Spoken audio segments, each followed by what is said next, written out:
663년 이제 끝나가는 거예요. 3월에 아까 그 일본에 있었던 중대형 황자가 있다고 그랬죠. 이 사람이 이제 그동안에 2년 동안에 열심히 배를 만들고 뭐 군사를 모아가지고 일본 서기 기록에 의하면 군선 400척하고 그 다음에 정병 27,000명을 제2차로 백제의 풍왕을 위해서 보낸단 말이에요. 이거는 풍왕의 입장에서는 아까 도침도 잃었고 또 피성으로 왔다 갔다 하는 동안에 인기도 잃고 막 이런 상황인데 왜 외월도에서 27,000명의 정병과 400척의 군선이 왔다는 거는 이건 천군만마를 얻은 거하고 똑같잖아요. 그래서 어떻게 하냐면 그랬는데 자 보세요. 자 이거를 잘 보라고. 내가 저번에 귀하가 얘기한 것도 뭐 백강구 전투 뭐 얘기도 했잖아. 그래서 이거를 우리가 합리적으로 추론을 해야 돼요. 왜? 정확하게 기록이 없었는데 내 말 들어보라고. 그러니까 만약에 당나라가 왔다 그럴 때는 지금 여기 그 백마강에 있는 거는 지금 다물군이 막 지금 막 다 창궐하고 이랬잖아. 그러니까 왔으면은 당진 쪽으로 왔을 가능성이 있다고. 당나라 수군 쪽으로. 나중에 이제 그 부여융하고 손인상가 뭐 하는 사람. 일본으로 왔을 때는 동진강 밑에 줄포만 쪽으로 왔을 거란 말이에요. 왜? 좀 떨어진 데에서 400척이 정박할 수 있는 곳이 있어야 될 거 아니에요. 그렇잖아요? 서로 떨어져야 되고. 자꾸 백마강이 현장인지라고 그래서 백마강에다 온 걸로 하는데 아니잖아요. 거기는 같이 이렇게 공존할 수가 없잖아, 적과. 그래서 지금 보면은 이 동진강 밑에 줄포만이 이렇게 쏙 들어가 가지고 은폐하기가 좋다고. 은폐하기가 또 400척이 내 말 들어보라고. 그래서 외선이 온 거는 동진강 쪽으로 줄포만 쪽으로 왔고 외선은 아마도 당진 쪽으로 온 게 아니냐. 그러면은 이제 얘네들이 서로 정박은 하고 있다가 붙은 거는 서로 하나는 올라오고 하나는 내려오고 그래서 백강구 전투가 이루어진 게 아니냐 이제 이렇게 보는 거죠. 저는. 사람이 있잖아요. 합리적으로 생각하는 게. 그래서 외에서 온 거는 밑에 쪽에 나는 그 줄포만 쪽에서 있었고 위에서 당 쪽에서 온 거는 당진 쪽에 있었는지는 모르지만은 둘이 싸우려면은 한쪽은 내려오고 한쪽은 이제 올라오고 이래가지고 결국은 그 중국에서는 백강부라고 그러고 일본에서는 백총강, 우리나라는 백강 그래요. 그래서 여기 정확한 위치를 우리도 이제 추정하는 거예요. 지금 이게 어디 뭐 기록에 여기가 백마강이다 이렇게 나온 게 없어요. 전투가. 그래서 이제 어떻게 됐냐면 왜 여기 왔다 이런 소리를 주류성에 들었을 거 아니에요. 지금 주류성에서. 그러니까 이 풍왕이 볼 때는 천군만마를 아까 얻은 것 같으니까 그 일본 서기 기록을 의하면은 바닷가까지 나가서 일본 수군을 맞이하러 나갔다 이렇게 돼 있구나. 지형상으로 올 때 이렇게 왔는데 지금 주류성이 아까 내가 청양군의 두륜산성으로 봤죠. 그럼 밑에서 지금 왔다는 소식을 들으니까 바깥쪽으로 자기가 맨 처음에 왔을 타고 온 배가 있을 거 아니야. 거기 파킹한 대로 나와서 맞이해서 내려왔겠죠. 그리고 얘네들은 줄포만 쪽에다가 정박을 하고 이제 지휘를 하려다 보니까 청양군에서 줄포만까지는 너무 멀잖아. 거리가 CP가. 그러니까 내가 실제로 가봤는데 이 줄포만 바로 위쪽이 전북 부안이란 말이야.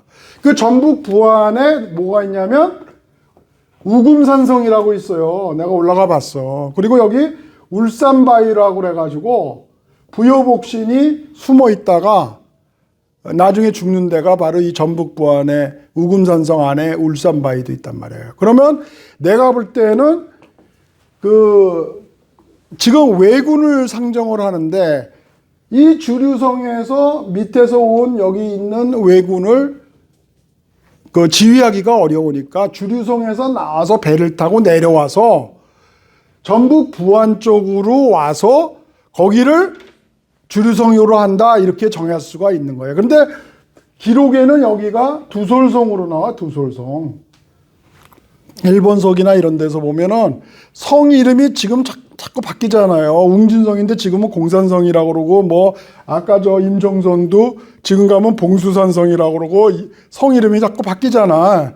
그러니까 내가 볼 때는 처음에 다물군이 일어났을 때는 임종성에서 이제 여기 주류성 청양군으로 있다가 663년 3월 이후에 제2차로 군선 400척과 정병 2만 7천 명이 오니까 얘네들이 이제 파킹할 수 있는, 정박할 수 있는 장소도 고려하고, 그리고 거기를 지휘하려면은 그쪽 가까운 성으로 옮겼을 거라고 보는 거란 말이에요.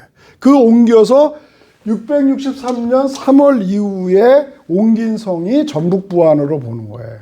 그러니까 나중에 옮겼으니까 거기가 전북부안에서는 자기네가 거기가 주류성이다 이런단 말이에요. 처음에는 청양군 쪽에 있다가 일본군이 오고 나서는 바다 쪽에 있는 성에서 지휘를 했을 것이다. 내가 포병장교, 축지장교 출신에 강원도의 산인들을 다 기어다녀서 내가 지형을 볼 줄을 안다고 보면은.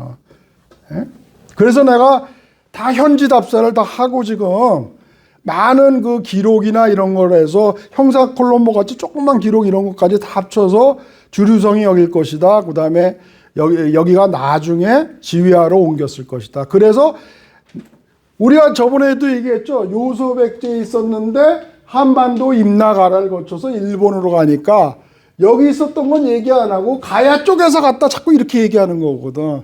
그건 전체를 보지를 못하는 거야. 그러니까 처음에는 임종성으로 시작해서 두륜산성 청양군의 주류성이 있다가 왜군이 지원군이 오니까 다시 왜군을 지휘하기 쉬운 전북 부안 쪽으로 옮겼을 것이다. 이렇게 보는 것이 합리적이란 말이에요.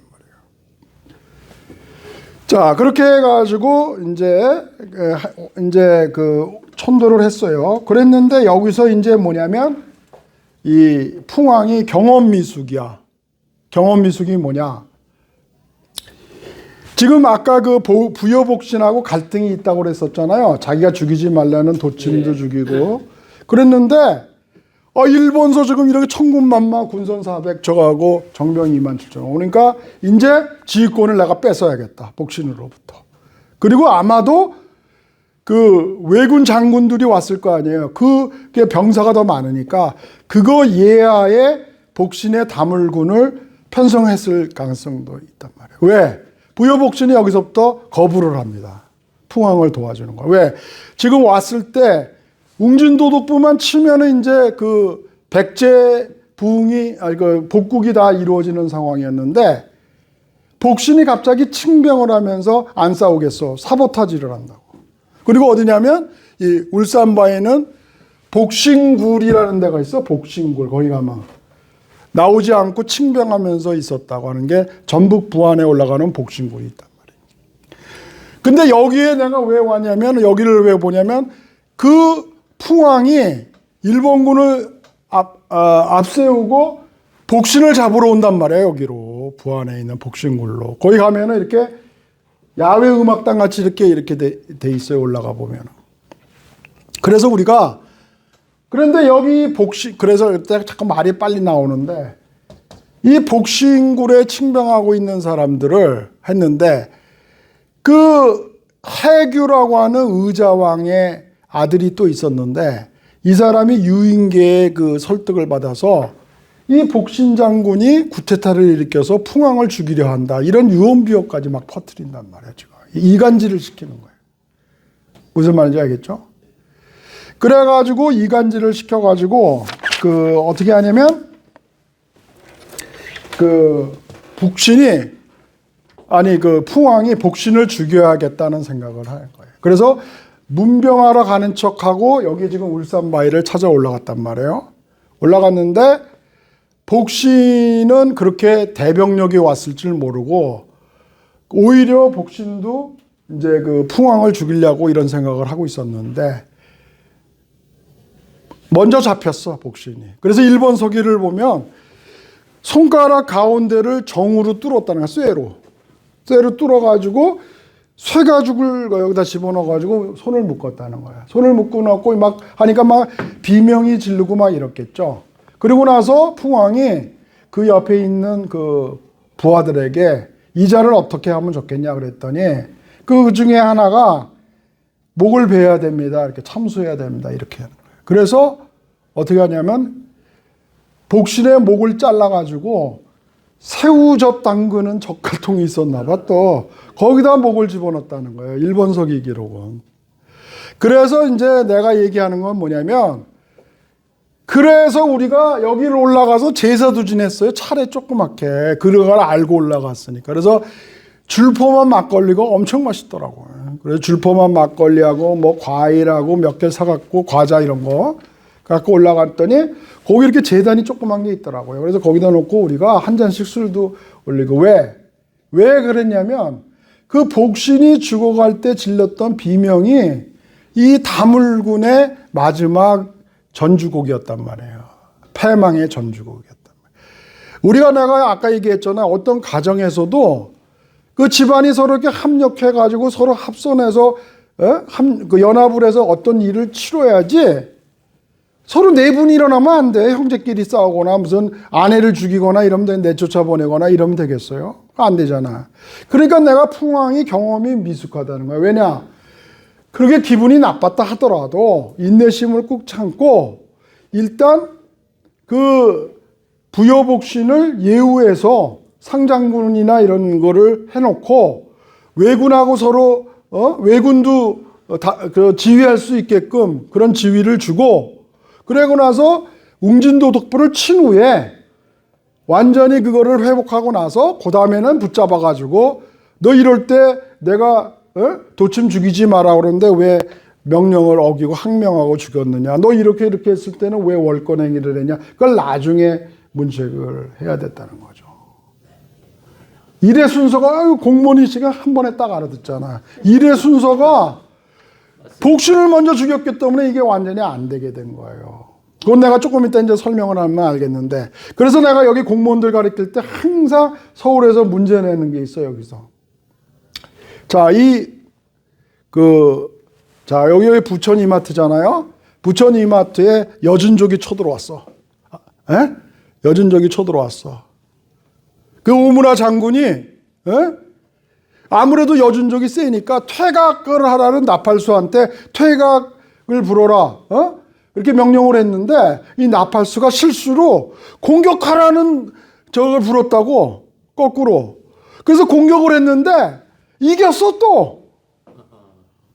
지지 않고 이겼어. 자, 그럴 때는 이 나팔수를 어떻게 처리할 거예요? 오문화 장군이라면.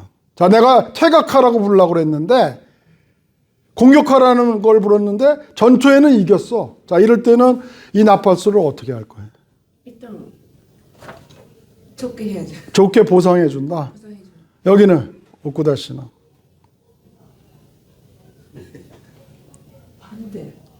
반대로 처벌을 해. 전쟁에 이겼는데 어떻게 해? 지휘관이 결정해야 돼. 지금 얘를 어떻게 할 것인가. 자, 그래가지고 지금 문제를 냈죠. 문제를 우리가 여자들은 무조건 결과적으로 이겼으니까 상을 줘야 된다. 다 그래. 내가 가르치다 보면 남자들이나 이 공무원들은 이거 명령 불복종이죠. 일단 이겼다 하더라도 퇴각 나팔을 불렀는데 전진 나팔 그러면 나중에 전쟁에서도 거꾸로 불면 다 이기기만 하면 다 살려주겠네. 그러면 안 되거든. 이 원칙을.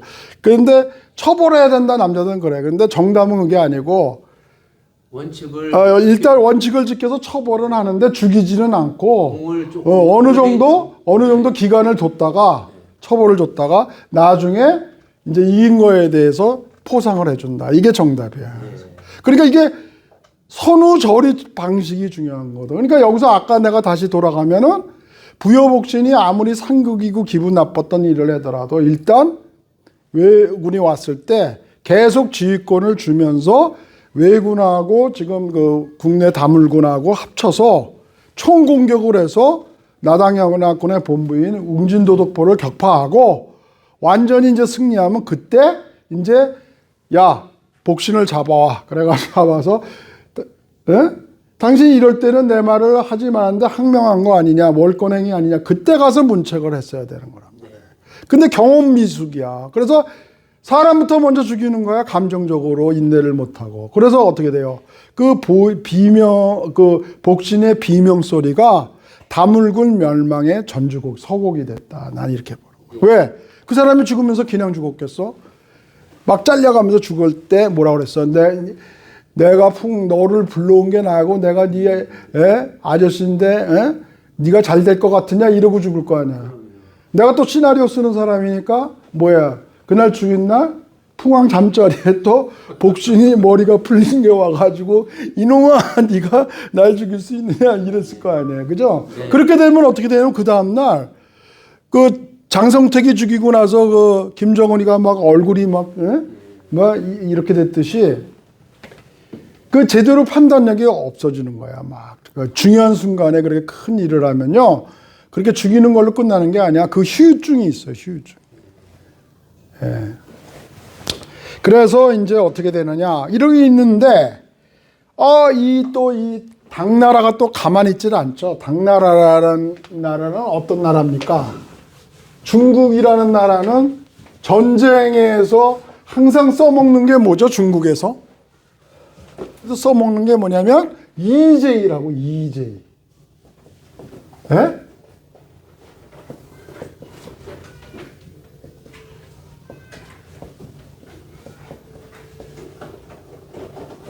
오랑캐로서 오랑캐를 제압한다. 그래서 어떻게 하냐면 의자왕이 끌고 갔던 태자가 있어요. 그게 부여융이야.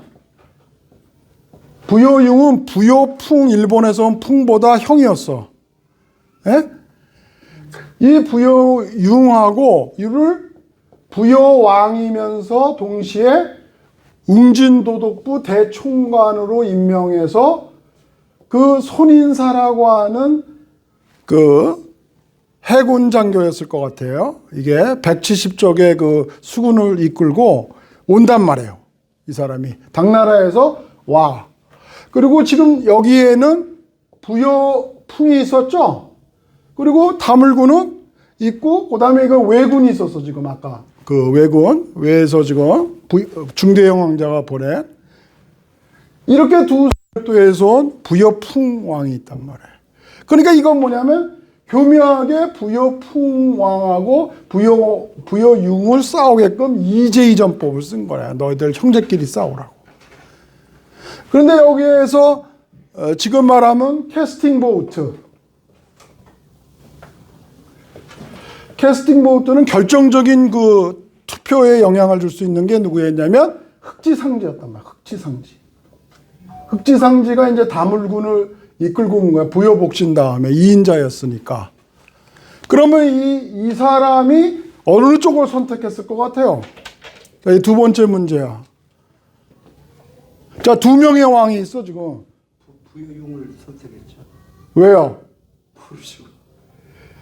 그렇게 감으로 찍으면 수능 후에 안 되지, 그러면. 복신이 죽으니까. 그렇지. 부여복신은 누구를 섬겼냐면 부여복신 장군이 밀어줬잖아. 흑지상지. 근데 부여복신을 죽인 사람이 누구야? 부여풍이 죽였잖아요. 그러니까 오히려 여태까지 싸웠던 당나라군에게 붙는다고. 예, 완전히 역전이 되는 거예요. 자기도 죽을 것 같은. 물론 이제 그 기록에는 뭐 당나라가 군대가 많아가지고 뭐 흑지상지가 당나라에 붙었다 그러지만은 여태까지 지금 당나라하고 싸운 거 아니에요 지금. 예? 그랬는데 부여풍이 복신만 죽이지 않았으면 계속 부여풍에 있었을 거라고. 여태까지 싸워왔는데 무슨 놈의 당나라에 가냐고. 그래서 여기서 아까 부여복신을 죽인 게 결정적인 또 후유증이 있게 되는 거예요. 그러니까 이 부여풍의 입장은 지금 완전히 혼비백산이 된 거예요. 자, 이제 자기를 밀어줬던 부여복신 죽었는데 그 밑에 있던 백제군이 다 당나라군으로 들어간 거예요. 흑지상지가 나중에 그래서 당나라 장수가 돼서 저 토본인가 어디 뭐 치러 가고 그래요. 그 당나라 가서 저쪽 티백 쪽 있죠. 거기도 치러 가고 이런다고.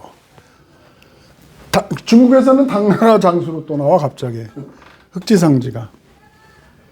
그 이 사람이 말이죠. 지금 아까 저 밤마다 꿈에 자면은 부여복신이 뭐 머리 풀르고 나타나지. 지금 보니까는 뭐 또 흑지상지는 이쪽에 붙었지. 그러니까 이제 올인 작전 마지막 이제 싸우는 거밖에 없다. 왜군 그 400척하고 27,000명하고. 그게 뭐냐면 663년 8월 27일, 8월 28일이 일어나는 소위 말하는 일본에서는 백총강 전투, 그리고 당나라에서는 백강구 전투, 우리나라는 그냥 백강 전투.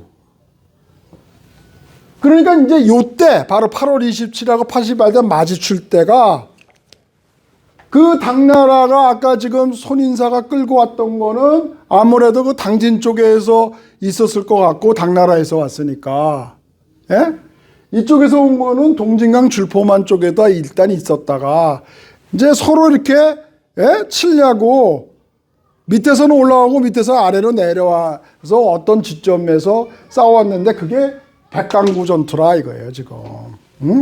그거를 이제 백마가 앞으로 보는 거야. 그래서 그러니까 우리가 정박한 데하고 점령한 데하고 실제로 싸운 거는 아래 위로 서로 이렇게 내려왔을 거 아니냐. 이게 합리적인 생각이지. 자꾸 어디에 정박한 게 어디냐 그러면 그 얘기가 맞을 수가 있잖아요. 그런데 싸운 데가는 서로 이제 적을 보러 왔을 거 아니에요. 우리가 러일 전쟁 때도, 예? 그 러시아 함대가 밑에서 볼라디보스톡으로 올라가고 이렇게, 예? 일본군 내려가고 똑같은 거 아니냐고요.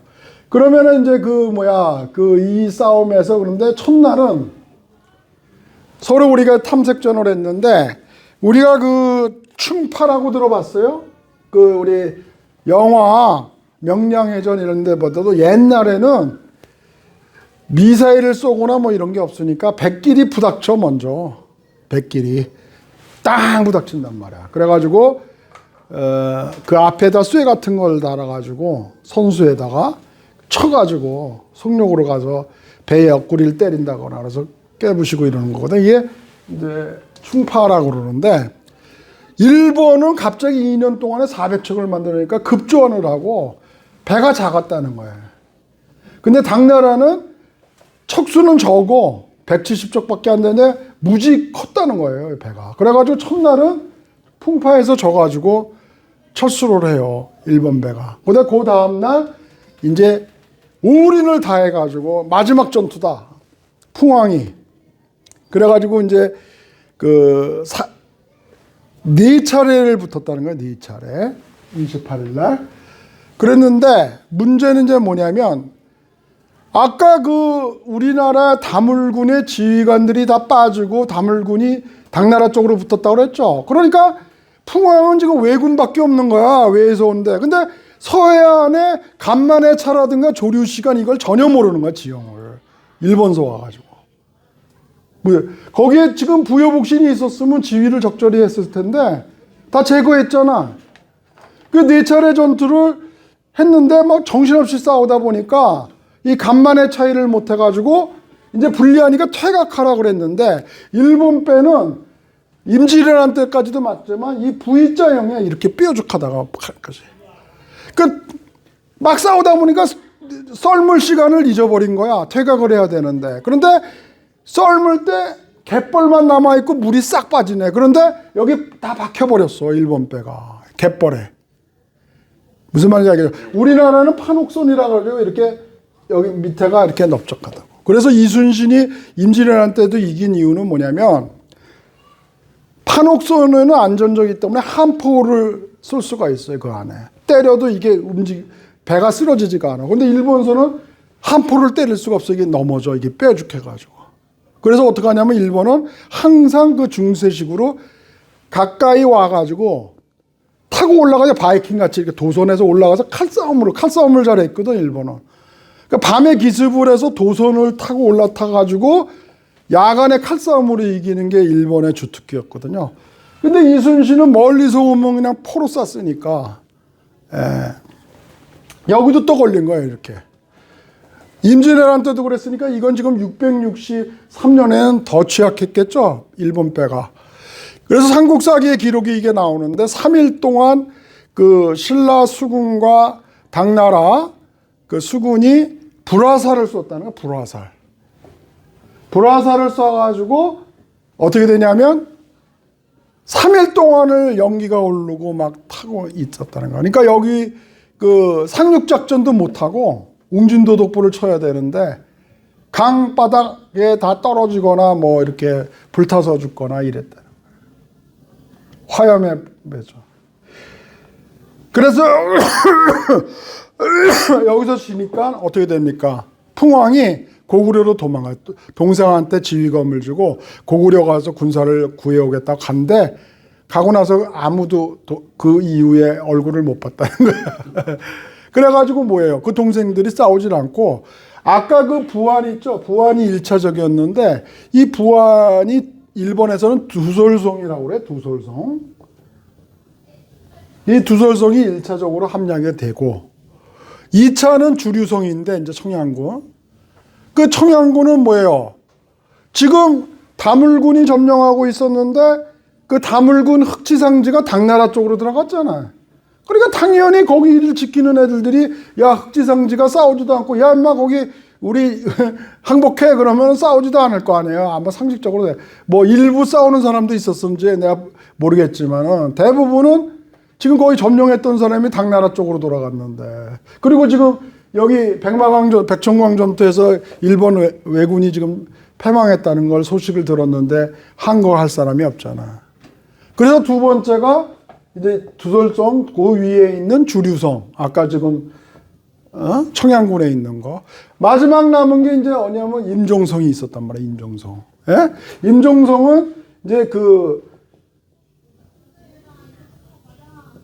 지수신이라고 하는 그 장군이 거기서 최종 지켰는데 여기는 또 누구예요? 성주가 흑지상지였죠. 어디가 저 뭐 예비군 훈련하면은 뭡니까 우리 뭐 예? 이런 얘기 이거 나오면 안 되는데 뭐 저 뭐야 닭도리탕 먹으려는 무슨 개구멍 같은데 하나씩 다 알잖아. 그렇죠? 그러면 임종성 성주였던 부여복신이 어디로 들어가면은 그 거기가 취약하고 다 알 거 아니에요. 그래가지고 그 임종선도 또 떨어져요. 이 지수신도 고구려로 도망갔다. 그래서 1차 두솔성, 2차 주류성, 임종성. 다시 한번 하면 여기가 전북부안 정도 되고 여기가 청양군, 지금 충남, 그리고 여기는 예산군. 대략 이렇게 이제 추정이 된다는 거죠. 그러나 이거는 기록에는 여기가 어디라고 딱 나와 있지는 않아요. 그러나 여태까지 어떤 전투의 그 어떤 지형지물적 파악에 의하면 대충 이렇게 연구가 된다는 거죠. 그래서 3차에 걸쳐서 다 이제 돼서 완전히 그 항복하는 게 663년 9월입니다. 이게 지금 27, 28 전투가 끝나고 거의 3일 만에 다 끝납니다. 그래서 이제 이렇게 끝나고 나서 이거 4시 반 빨리 끝내야 되는데 그래서 어떻게 됩니까? 핵심만 얘기하면 다 망하고 이제 주류성까지 다 망하니까 이 평양성으로 이제 치러 갔어요. 이제 여기가 그래서 이제 그 영계소문의 아들인 그 연남생의 또 배신에 의해서 평양성이 멸망하고 안동도부가 세워졌단 말이에요. 668. 그리고 나서 뭐예요? 당나라가 또 배신을 해가지고 그 이세민이 죽을 때 고구려 백제 고구려가 망하면 이번엔 신라를 치라 이렇게 밀명을 하고 죽었거든. 그래서 소정방이 신라의 수도인 금성을 쳐가지고 계림도독부를 또 세웁니다. 그러니까 어떻게 돼? 이 바보야. 계림도독부를 세우니까 김춘추는 죽었고 김춘추 아들인 김범민이 있었거든요. 장남이. 이 사람이 다른 데는 당나라 장수를 세웠지만 계림도독부는 그래도 신라는 도와줬잖아. 그러니까 이 김범민이를 이 계림도독부 대총관으로 임명을 해요. 이것만 신라인으로. 그런데 김범민이 거부를 하는 거죠. 왜? 이거 다 이기고 나니까 이제 자기까지 또 잡아먹거든. 에? 그러니까 인제 속았다 그러는 거야. 이 바보같이. 그래가지고 고구려 백제 유민들이 다 합쳐서 나당 전쟁을 해요. 이제 나당 연합으로 한 게 아니에요. 나당 전쟁을 한다고. 당나라하고 싸워. 이게 670년에서 676년. 7년 정도 돼. 나당 전쟁 7년을 말. 그러니 처음에 내가 얘기한 대로 아까 연개소문이 너희 둘이 그 가야에 있는 지역 그거 가지고 싸우지 말고 세 나라가 합쳐가지고 당나라를 치고 중원의 넓은 땅을 고구려 백제 신라가 나눠 갖자. 이 얘기를 들었으면 되는데 김춘추가 여기서 반대하고 나간 거거든요. 결국 김춘추는 아까 661년에 금마저 익산 전투에서 줘서 삼국 통일도 못 보고 김범빈은 그 아들이 속아가지고 신라까지 침공하는 꼴을 본단 말이에요. 그래가지고 전쟁에서 겨우 당나라가 근데 그때 무슨 일이 있었냐면 측전무가 또 난을 일으켜가지고 무슨 이상한 주나라인가 뭔가 세워내가 그래가지고 그 당나라도 그 내분이 있었어요. 고tum을 이용해서 회복하는 거예요. 땅을 아까 뺏긴 거를. 그러니까 이거는 삼국 통일이 아니라 이세민의 전략에 넘어 들어갔고 김춘추가 그리고 나서 약간의 땅을 회복한 거 이렇게 보는 거예요. 근데 그 일제는 그거를 원산과 평양을 잇는 거라고 이렇게 우리 교과서에서 배우고 있거든요. 그게 일제가 그은 거라고. 근데 실제로 중국의 이런 거 보면은 요하 있는 데 있잖아요, 지금. 요하 있는 데서 당나라와 전투를 벌였다 이런 얘기가 나온다고. 실질적으로는 그 위인데 평양과 원산을 잇는 것을 해놓고 고기를 회복해놓고 삼국을 통일했다고 이렇게 기술을 하고 있단 말이에요. 이게 말이 안 되는 거죠. 자, 그래가지고 이제 이렇게 됐는데 문제는 이제 뭐냐면 여기 이제 웅진도독부가 신라를 차지를 했어요. 예? 그러고 나서 당나라가 그러면 여기 신라한테 주고 여기가 아까 백제 땅이라고 그랬잖아요. 그러니까 그 중대형 환자가 이제 여기 나당연합군이 이제 여기 그 백제도 아니 큐슈를 포함한 외열도도 칠 게 예상이 되잖아. 왜? 지원군을 보냈으니까 같은 편 아니야. 그래서 대마도 일기도 이런데 봉화대를 세우고 여러분들 그 방인이라고 그러는데 일본 말로는 이 방인이 그 사키모리라고 그래. 사키모리 그거 알죠? 방인 지키는 사람 수비대 이런 걸 세우고 그 다음에 아까 그 신라 장수가 간 데가 여기 그 후쿠오카 아까 조창이라고 하는 그 별궁이 있었어요.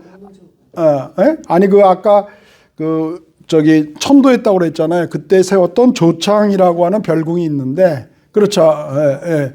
거기에 있는 거를 막기 위해서 이제 백제식 산성을 이제 지은단 말이에요. 그 다음에 어디냐면 그 오이타현 그 위에 여기가 이제 사건이고 여기가 오이타가 여기 있죠. 그 다음에 야마구치 쪽 이런 쪽에 입구 쪽에다가 그 백제 망명한 장수들에 의해서 백제식 산성을 짓는단 말이에요. 그 다음에 이제 어떻게 하냐면 그 귀실집사 아까 나왔죠. 귀실집사 그 귀실집사 여기 맞잖아. 부효복신의 아들이에요. 그 귀실집사라고 하는 사람이 귀질 아까 복신이라고 그랬는데 그게 귀실 복신이면 맞아. 왜 성이 일본에서는 귀실로 바뀌었거든 부여가. 근데 귀실 집사라고 또 나와. 귀실 집사. 그 귀실 집사가 그 큐슈에 있던 사람들 유민들이 이제 여기에서 여기 대판 위에 교토 쪽에 오스라고 대진 이게 진이라는 게 나루토 진짜인데 이게 오스로 발음해요. 오스로 이동을 하는데 하고 한 700여 명을 그 금강국으로 이주했다고 그러고 그 다음에 그 나대진에서 아까 지금 이 대진시로 수도도 옮기고 그 다음에 드디어 668년에 아까 그 중대형 환자라고 있었죠? 이 사람이 이제 모든 걸 다 정리한 다음에 제38대 천지천왕이 된단 말이에요. 천지천왕.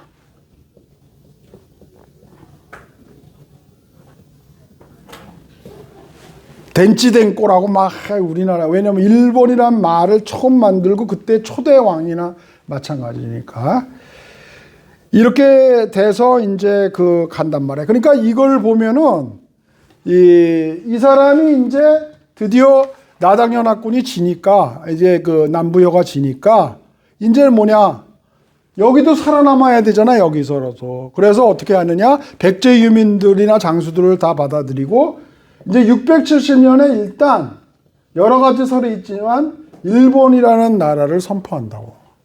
예? 히노모토라고 읽어요. 이거 읽지도 못하는 사람이 있더라고. 히노모토인데 일본이란 말은 이 사람이 가서 갑자기 일본이란 말을 지은 게 아니고 백제인들이 스스로 자기네들이 해 뜨는 땅이라고 그랬단 말이에요. 그러니까 여기도 다 부속 같은 백제 땅이었단 말이에요. 그러니까 여기가 일본이면 여기도 일본이야. 그런 개념이라고. 이게 서로 자꾸 세퍼레이트도 다른 개념인데, 여기는 그때 아까 얘기했잖아요. 의자왕이 있을 때는 여동생이 여기 외왕을 하고 있었으니까 같은 나라나 마찬가지야. 그러니까 아까 풍왕을 도우려고 전병력을 다 보낸 거야. 400척하고 27,000명을. 남의 나라라면 왜 당나라 큰 나라하고 싸우는데 거기 싸우면 왜 인벌불허를 하냐고. 그러니까 일본이란 개념은 자꾸 이 식민사관회에서 백제하고 외에는 다른 나라다 자꾸 이렇게 가르쳐 주니까 자꾸 일본이지만 백제인이 스스로 자기네 나라를 불렀을 때가 일본이라고 불렀다는 거예요. 그래서 여기서 일본을 이제 선포를 하고, 뭐 그 이후에 정식으로 뭐 중국에 의해서 인정받는 건 좀 더 나아갈지 모르지만 일단은 670년에 일본이라고 선포하고, 그러자 어떻게 되냐, 이쪽으로 이제 여기를 뺏으러 웅진도독부에 있었던 광무종이라는 당나라 장수가 이 큐슈를 접수하러 온다고. 그래가 와가지고 여기다가 어떻게 해요? 그 병이 있어가지고 이게 뭐냐면 이 천지천왕도 중대형도 싸우느라고 막 굉장히 지쳤잖아. 그 중병을 앓고 있어서 국서를 못 전하고 있다가 죽으니까 언제냐면 672년에 축자도독부를 세워. 이 후쿠오카를 다른 말로 축자라고 했거든요, 옛날에. 그러니까 뭐냐면 여기 아까 그 조창별궁도 있었고 여기 후쿠오카에 나대진이라는 데 있었잖아요. 여기 뭐 임시 어떤 무슨 관청 같은 거 뭐 궁궐이 있었을 거 아니에요. 여기를 축자도독부로 세운단 말이에요. 그러니까 당나라가 다 장악하는 거예요. 아까 얘기한 대로. 예? 웅진도독부, 안동도호부, 계림도독부, 그 다음에 여기는 축자도독부 같지. 이 큐슈까지 다 장악을 하는 거예요. 그리고 전쟁배상금으로 보면 비단, 명주, 가죽을 줬다. 그러니까 일단은 이렇게 해서 여기까지 다 항복을 하는 거예요. 당나라가 다 집어먹는 거란 말이에요. 그래서 이제 여기서 이제 결론 지금 내리는 건 뭐냐면 일본이란 나라는 그런데 이걸 또 얘기를 안 했구나. 그러면 그 중대형이 누구냐? 그 정체를 밝혀야 되잖아. 아까 얘기했잖아요. 일본 서계에서는 조메이, 서명하고 황극녀, 보왕녀 사이의 아들이라고 이렇게 나오지만 그게 실제로 아들이었으면은 조메이가 죽었을 때 그 중대형 황자가 왕이 돼야 되잖아요, 아들이. 근데 여왕이 됐단 말이에요, 여왕이. 그렇다는 거는 그게 2살 사람이 아들이 아니다 이렇게 얘기했는데, 그러면 그 사람이 누구냐? 그 문정창 씨가 쓴 저거 봐라. 문정창 좀 참지 또 중간에 들어와서 그 백제사라는 책이 있는데 여기에 보면은 구당서 권 84 열전 34 유인계전, 아까 유인계 나왔죠? 여기를 보면은 한자가 나와요. 그 책에 있는지 모르겠는데 부여용자, 부여융지제야, 시시, 주제외구, 이위, 풍지응. 다 부여용은 사람은 부여융, 아까 부여융이 왔다 그랬죠? 부여융의 아우였다. 시시 그 당시에 주재 외국에 거주하고 있었다. 그러면서 이위 풍지융, 풍의 군대를 지원하게 하고 있었다 이거예요. 그러니까 지금 군사를 지휘하고 있는 풍왕을 지휘하고 있었던 사람이 부여용인데 그 사람이 바로 중대형 황제다 이렇게 주장하는 거예요. 지금. 이거는 중국의 아까 구당서에 나오는 기록이란 말이에요. 그래서 부여용이 바로 중대형 나카노 오오였다는 거예요. 근데 이 사람이 누가 돼요? 이게 천주천왕이 되는 거거든 지금. 일본을 세웠다는. 그러니까 이 얘기는 아까 일본의 국고서부터 모든 게 뭐냐면 이제 여기 본국인 백제가 멸망하니까 일본으로 다 이주해서 그 의자왕의 또 다른 아들인 부여용이라는 사람이 일본을 세우면서 천주천왕으로 등극했다는 얘기예요. 그러니까 이 얘기는 뭐냐면 망명된 백제국 또는 일본으로 간 또 다른 백제가 일본이었다는 거예요. 혈통으로 보나 그 어떤 주민의 구성으로 보나 또 여태까지 지금 지원했던 모든 것을 볼 때. 그래서 이런 것들을 감추기 위해서 지금 이 뒤에 720년경에 일본 서기를 완성하거든요. 50년 뒤에. 그러면서 이 부끄러운 역사, 전쟁에 져서 패망해서 와서 일본을 세웠다는 기록을 없애기 위해서 하늘에서 내려왔다 이렇게 신대기로 얘기를 하는 거란 말이에요. 근초공황 때 온 얘기서부터 이렇게 해서 하늘나라에서 내려왔다. 고초는 다카마라에서 일어났다. 자, 그래 두서없이 여러 가지 했는데 강의 마치겠습니다. 수고했습니다. 어우, 땀이 다 나네, 땀이 다 나. 대단하네.